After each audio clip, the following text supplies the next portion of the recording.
Ilyas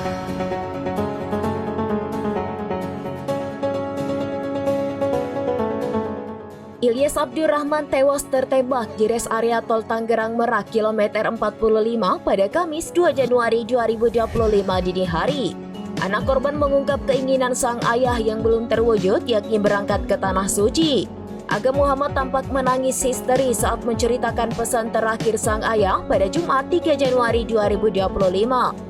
Dirinya tak kuat menahan air mata ketika mengingat momen mendiang ayahnya yang tiba-tiba menghampirinya dan menyampaikan keinginan untuk pergi ke Tanah Suci. Kala itu ia sedang duduk di ruang tamu, tiba-tiba ayahnya berkata ingin menunaikan ibadah haji. Atas kejadian ini Aga mengaku sangat terpukul. Dia menyebut perbuatan pelaku sangat keji dan tidak punya hati. Pasalnya, kata Agam, sang ayah merupakan orang yang baik di mata masyarakat dan keluarga. Dia masih tidak menyangka orang sebaik ayahnya sampai menjadi korban penembakan pelaku yang ingin membawa kabur mobil rentalnya. Di sisi lain, suasana haru juga terlukis di res area kilometer 45 Tol Jakarta Merak pada Jumat 3 Januari 2025 sore saat keluarga korban penembakan komplotan pelaku penggelapan mobil serta para anggota Asosiasi Rental Mobil Indonesia menggelar acara tabur bunga.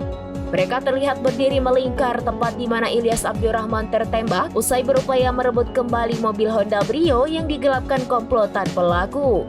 Anak-anak almarhum Ilyas beserta sang istri terlihat tak berhenti berlinang air mata. Mereka kemudian menaburkan bunga tepat di lokasi tubuh Ilyas tergeletak usai ditembak.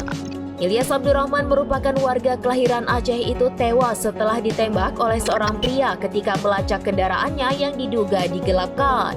Tak hanya Ilyas saja yang mengalami luka tembak, namun rekannya Ramli juga turut mendapatkan luka tembak meski begitu saat ini tengah dalam perawatan intensif di rumah sakit. Mobil milik Makmur Jaya Rental itu disewakan untuk 3 hari, tetapi GPS kendaraan menunjukkan aktivitas mencurigakan sejak hari pertama. Kendaraan yang awalnya disewakan pada orang bernama Ajat itu diduga telah berpindah tangan kepada para pelaku.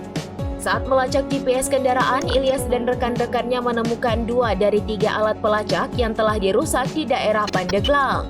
Komplotan pelaku dan korban sempat terlibat pengejaran hingga terjadi aksi kejar-kejaran yang berujung pada insiden penembakan di res area kilometer 45 Tol Tangerang Merak.